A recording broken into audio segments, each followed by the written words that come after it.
I think the main thing is to tell them to recite the Quran, to prompt them to repeat La ilaha illallah, to comfort them, to assure them that the transition will be smooth bi'idhnillahi ta'ala.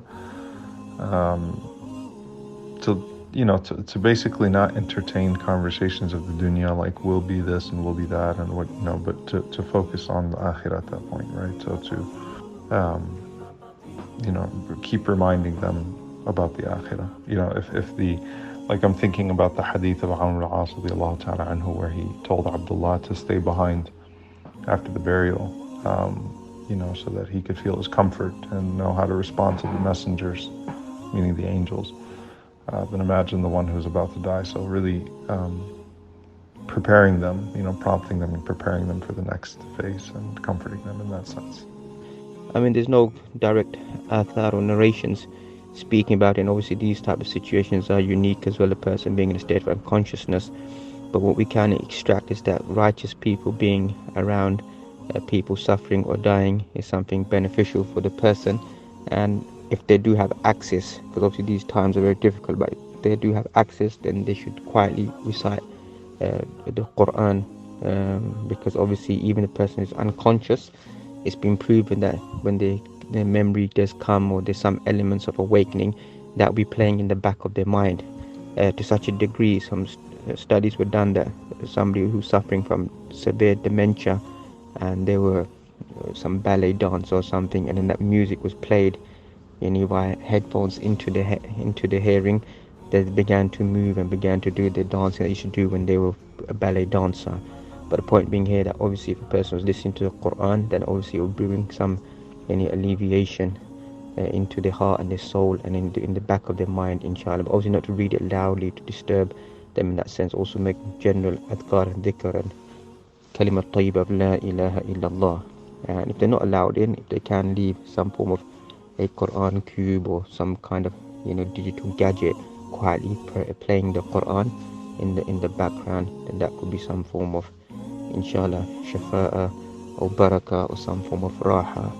And for those people, inshallah, may Allah subhanahu wa ta'ala have mercy upon them and make them die in a state of iman and Islam, and make us all follow that path, inshallah, to be amongst the salihin and the righteous ones, inshallah. From the Sunnah, there's really not too much you can do except the following. So, number one, a person just repeats the words La ilaha illallah, La ilaha illallah around the person, even if they can't hear you or they can't respond. You just say La ilaha illallah around them. You take a break every now and then, you say La ilaha illallah, say for example 10 times, 20 times, just sort of indirectly. If they can hear you, it'll probably give them some comfort in that word, and they'll probably repeat it. Maybe in their minds they might repeat it.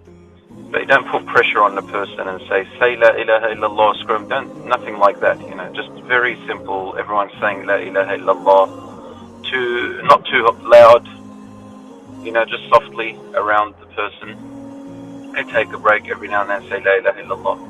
Second thing you do, and this may be controversial to some, but I have researched it a lot, and alhamdulillah, there are many hadiths that support each other, and that is to recite Surah Yasin.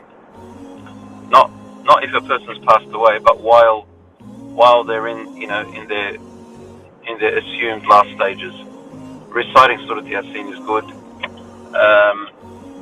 If not, you can read anything from the Quran, or even play something from the Quran around them, if people can't do it.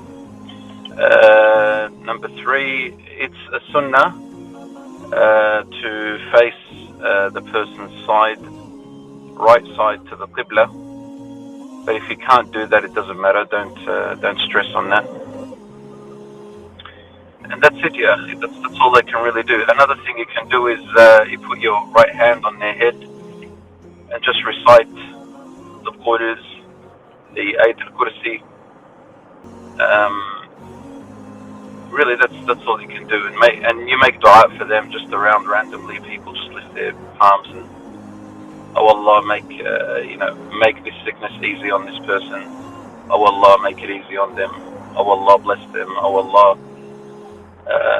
ease their pain. That's it. If the person dies, merely you just sort of turn their face or their sides to the Qibla, and you make a dua, simple dua, saying, "Oh Allah, forgive their sins, have mercy upon them, and lift their status." That's what the Prophet ﷺ used to do. And then to bury them, you don't have to be extremely hasty, like some people go crazy and burying them hasty, as if sometimes someone's running after them. That has special circumstance when you'll be hasty, but with them, basically, and if you don't delay much, let the family know and stuff, and you call the normal procedures, inshallah, the janazah and everything else. طيب, that's all I can say. Assalamu alaikum.